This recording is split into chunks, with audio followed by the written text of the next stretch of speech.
Bah, c'est-à-dire qu'encore une fois, je pense qu'il y a clairement, je dis bien clairement, que ce soit la Belgique ou la France, ces premières vagues d'immigration qui ont eu lieu après je dirais après la Deuxième Guerre mondiale pour reconstruire ces pays, c'était essentiellement des ouvriers qui étaient là pour reconstruire ces pays. Tu vois, c'est cette main-d'œuvre-là dont on avait besoin.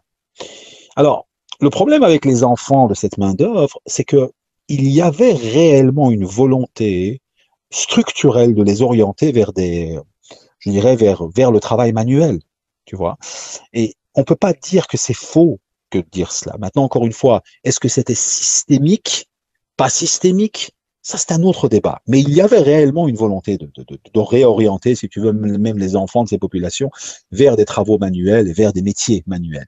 Maintenant, évidemment, les enfants de ces populations n'avaient pas nécessairement envie de devenir des gens qui étaient manuels. Tu avais des gens intelligents, tu avais des gens qui avaient des capacités artistiques, tu avais des gens qui avaient beaucoup d'autres capacités. Et ils ont ressenti que structurellement, on essayait de les orienter dans une direction qui n'était pas nécessairement celle qui était les plus en phase avec leurs désirs. Et donc, ici aussi, ça a créé des tensions.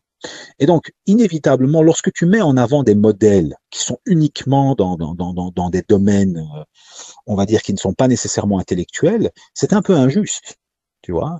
C'est-à-dire qu'il faudrait également mettre en avant les enfants de ces communautés qui sont des grands intellectuels, qui sont des penseurs, qui sont des philosophes, pour également montrer qu'ils ne deviennent pas juste joueurs de foot. Ça ne veut pas dire qu'il y a un problème avec le fait de jouer au foot. Hein. J'aime beaucoup le foot personnellement, tu vois.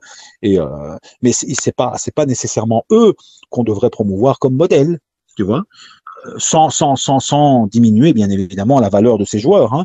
Mais je pense que pour 1 million ou 2 millions de jeunes qui s'y essayent, tu en as peut-être un ou deux qui vont devenir professionnels et connus. Donc c'est quand même un peu une loterie, euh, on va dire une loterie qui est très risquée. Par contre, faire des études et essayer de faire quelque chose de ta vie sur le plan intellectuel ou autre, il y en a beaucoup qui ont ces capacités, qui malheureusement ne le font pas, bah c'est beaucoup plus quelque chose qu'il faudrait promouvoir selon moi.